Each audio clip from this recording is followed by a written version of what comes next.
What's up, folks? It's your man Jay Will, and I have got a leak that some of you guys are probably going to enjoy. You can probably already see the thumbnail of the video. The pricing for the iPhones coming up here in a couple of days. Really, next week we're going to see the announcement of the new iPhones, and I'm excited about it like I am every year in most cases.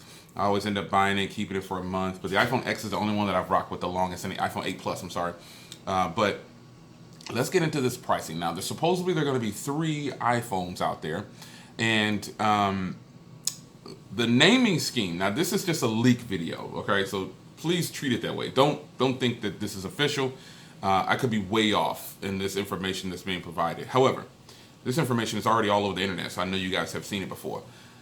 But what if the so-called iPhone 9, which is going to be the one with a 6.1-inch display that I showed you in another video, what if that one started at $699 for a 64 gig, and then the 256 gig is $849? I think that pricing scheme for Apple products is pretty decent.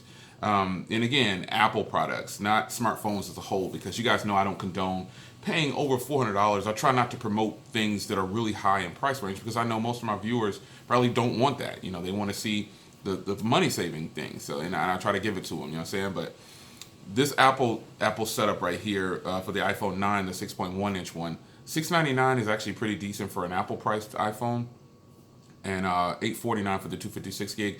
I don't know what the internals are. I don't know what the processor is. I don't know anything about that. But if in fact that's supposed to be the more affordable iPhone, it's probably not going to be on par with what the other 2 iPhones are going to offer.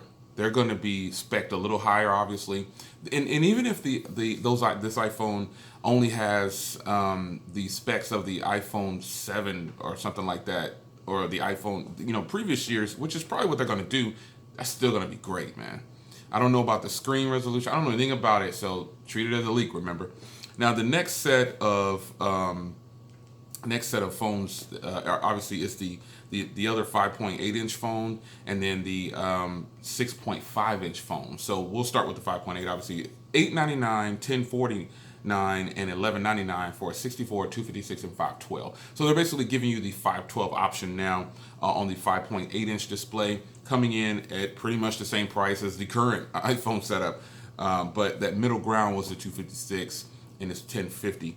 So I think a lot of people are definitely going to lean heavily towards the 512 because it just seems like people feel like they need all that memory.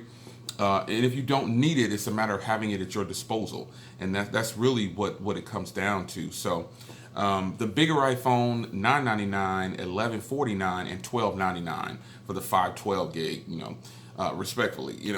Again, for Apple products, this is decent pricing, I guess. I don't know. It's still overpriced like most phones, The Note 9 is overpriced to me. We're not going to get to this pricing war about what we think is overpriced, because I think you shouldn't have to pay more than $400 or $500 for a phone, but we understand these companies have to make money and stay profitable. And that's why they hike the prices up like this.